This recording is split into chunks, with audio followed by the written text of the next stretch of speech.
Tonight, the lights blaze in the House chamber.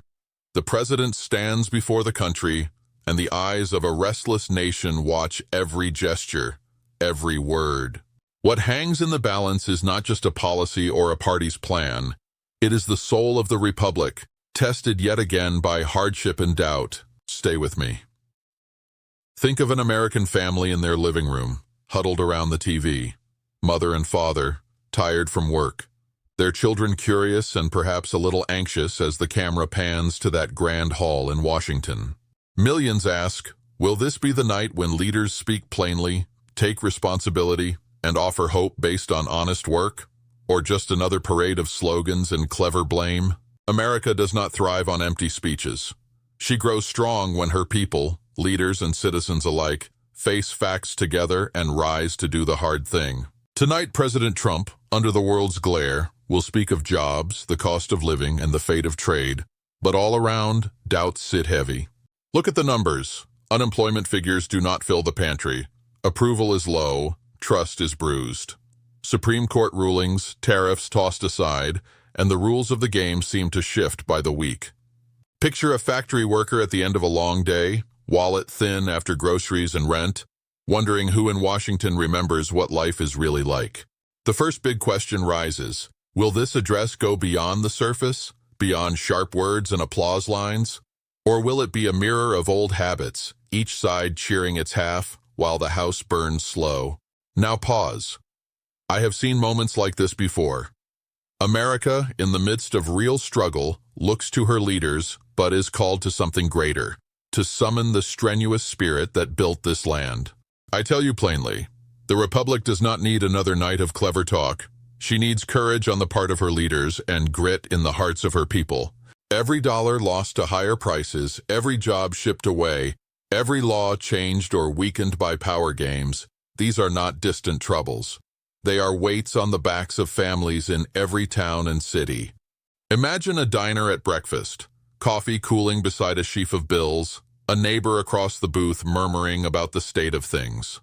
Folks wonder, who will act for us? Who cares enough to fix what is broken?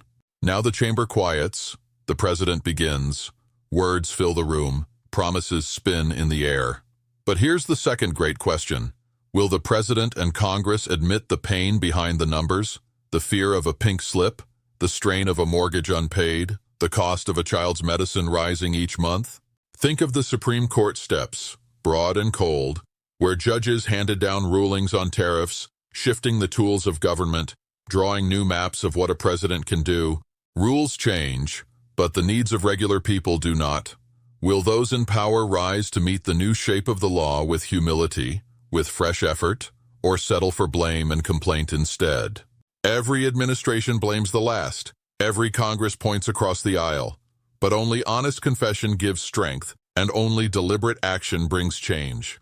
Picture the House chamber itself, flags overhead, a few faces tight with worry, others with partisan pride. Maybe a protest sign flashes in the gallery, a silent rebuke, a question painted in bold. Do you see us? Can our leaders see beyond the performance tonight? Will they find wisdom to address more than their core supporters? To speak to the whole country, including those most skeptical or left behind? We have heard much about tariffs, about the engines of commerce turning here and there, yet history has seen this before. The tools shift, law changes, markets move, but the question endures. Will anyone sacrifice comfort for the common good? Or will it be business as usual, with new faces at the helm?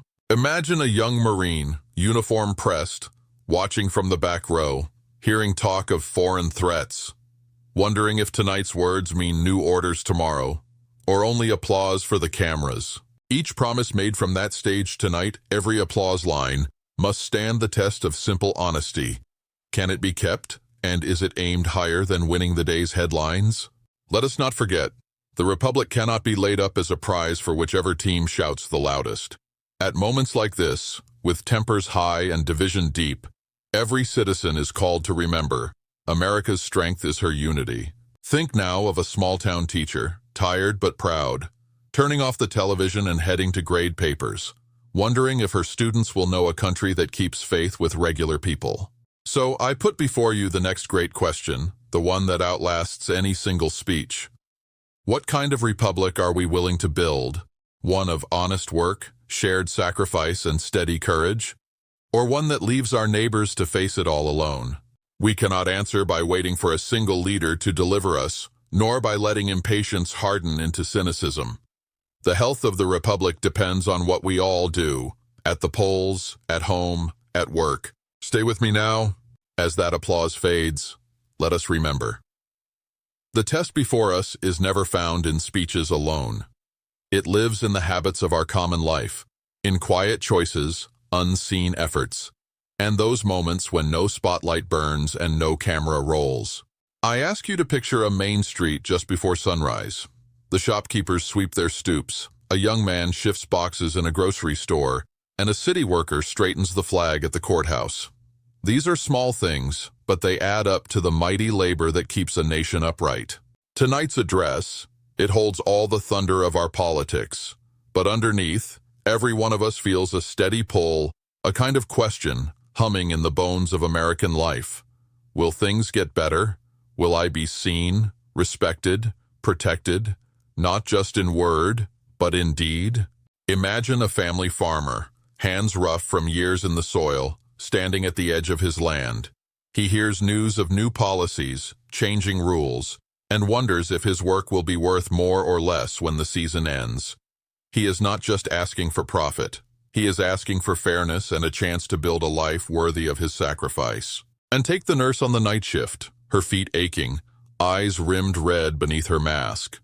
She delivers care to stranger after stranger, pausing once to look at the TV in the break room, catching a glimpse of the president's words about health care, about cost and access.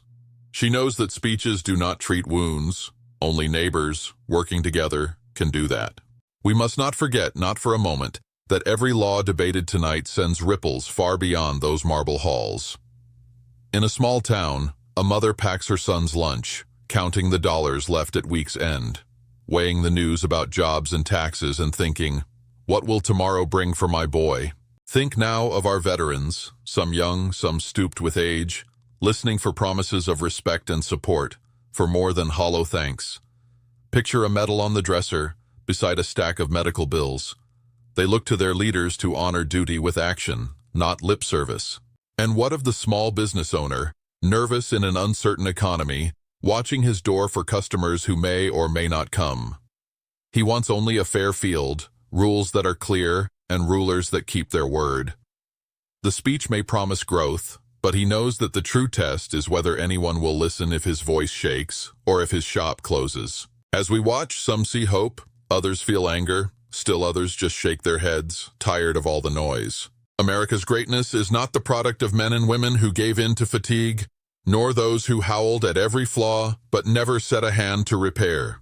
Our greatness is built by citizens, by you and by me, by all who will not quit on the country, no matter how rough the road. Now, in the thick of these remarks, let us ask, will our leaders treat their opponents as fellow Americans, or only as rivals to be bested? Will they speak to all, poor and rich, rural and city, old and young, or aim only for those who clap the loudest? History has seen this before. The best words mean less than nothing if not matched by respect across our differences. Picture a town meeting in an old school gym, the kind with creaking floors and folding chairs. There, neighbors argue hard, but then share coffee after. They may not agree, but they remember. Each is a citizen still, each charged with a bit of the Republic's care. Let us turn, to our youth. Imagine a high school classroom, students rowdy but alert, teachers striving to show what it means to live with principle and courage. If we forget to teach civic duty and instead teach only suspicion or despair, then no laws will save us. The Republic's heart beats in the young, and it asks for example, not only complaint. As the night deepens, it becomes clear. The Republic's fate turns not on what a president promises with silver tongue, but on what you demand, and what each of us is ready to give. Cynicism is a slow poison, numbing us until we accept less than we should. Imagine a courtroom, quiet after hours. A single light burns where a judge weighs the law, remembering that every rich man and every laborer must face the same justice. If the law bends only to those with power, then freedom slips out the country's back door, and it is all our loss. The hour is late, the stakes are high. Even as leaders debate, regular people keep this nation running. A city bus driver guides the early route. A janitor mops solemn marble floors in a silent school. A police officer walks her beat, remembering the oath she swore. What unites them? Not party, not creed. The thing they share is duty, the idea that the Republic deserves more than scorn. Tonight's address is a mirror. What will it show? Will it reflect only the anxious faces of insiders calculating advantage? Or will it dare to show regular Americans, the bedrock, the heart? Let me be plain with you. However leaders speak, whatever party sits in power, each of us is on trial tonight. Not in a gallery or a column, but in the daily test of citizenship. Will we act as if self-government is our joint charge? Or will we grumble and fold our arms and leave the job to others? Do not let despair or anger be your answer. Our country, through wars and peace, through hardship and bounty, has always called for strenuous spirit, a willingness to labor for the unseen good, to give more than you take, and to care for neighbors strange and known alike. We all know life is hard, jobs lost, bills unpaid, dignity challenged. The temptations are there, to turn away, to believe that nothing changes, to indulge in bitterness or low cunning. But that is not the American way, nor is it worthy of our fathers or our children. Instead, hold to what is best in us: honesty, fairness, a fierce desire to do better.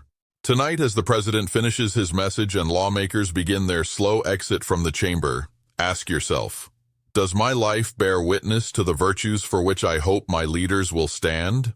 Walk down any street in America, see the signs of both need and hope: a food pantry buzzing with volunteers, a battered old library still open late for a child with homework, an older woman helping a new family settle into the neighborhood, sharing a casserole and a kind word. These are small affairs, but they point the way forward. The Republic is not saved on the floor of the House or with one address, no matter how grand.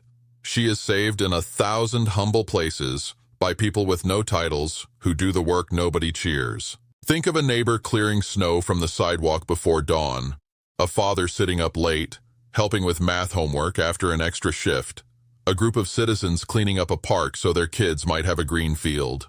If you wonder whether the Republic can be saved, look there. Yet let us not dodge the truth. Division is real, tempers may flare, and the coming days will be rough. Hardship tests the character of free men and women. But America has answered these tests before, not by wishing them away, but by facing them squarely and working together through the strain. So tonight, do not brood in silence, do not stew in rage. Choose action, humble and persistent, over complaint. Write a letter, speak up at the meeting, give someone a fair chance, and above all, show up, at the polls, at the town hall, in your daily labor. The Republic endures not because her leaders are perfect, but because her citizens, when roused, are driven by hope, not hate. Picture a field after harvest, bare and brown, but with seed beneath the surface, waiting for spring. That is America at her best. Even in bleak times, the promise of renewal lies just below. As you turn from the glow of the television tonight, ask yourself what kind of country you wish to build. Not alone, but side by side with millions you may never meet. The answer does not rest in Washington. It rests in your hands, and in the hands of those willing to keep trying, again and again. America's unity is her strength. Not uniformity, but a tough, honest unity, hammered out by conflict, but never destroyed by it. Even now, with noise and confusion swirling, the sturdy voice of good sense and fair dealing can be heard, if you are willing to listen for it. Let your neighbors know that you expect better. Hold your leaders, of every party and every stripe, to a high standard, but start by holding the same for yourself. This is the work of democracy. This is what preserves a free land and gives meaning to sacrifice. Not all news is black and white. Sometimes hope comes in slow inches, not grand leaps. But it comes if we refuse to surrender. So I say again, be strenuous, be honest, be kind to those who disagree, yet never soften your love for the Republic. In city or town, in harvest or hardship, tomorrow's story will be written by those who refuse to quit. Picture a boy, flag on his backpack, walking to school at sunrise. He looks out at a horizon still unwritten. What kind of America will he inherit? One marked by bickering, or one shaped by quiet courage? The answer, as always, rests with us all. Will we stand up, shoulder to shoulder, as strenuous citizens, ready to tend what belongs not to any party or person, but to all our people? Will we remember that America's promise is not locked in speeches or sealed in marble, but shaped anew each sunrise by the character of her people, by honesty, duty, and care? So, I ask you, tomorrow, next week, year after year, how will you answer this call? Will you add to the light or feed the shadows? Will your life, in ways grand or humble, bear witness for the Republic? The future, still unwritten, lies open before us. Step forward. The Republic can be saved. As you turn off the television and tuck your children in, as you sweep your stoop or clock in for another hard shift, let your heart hold this question. What kind of America will I help create? By what I do, by how I live, by the hope I give to others. That is the work, quiet, relentless, noble, that saves us year by year. And so I leave you with this. Will you meet the challenge not in word alone, but in steady deed? For in that answer lies the fate of the Republic and her hope yet to come.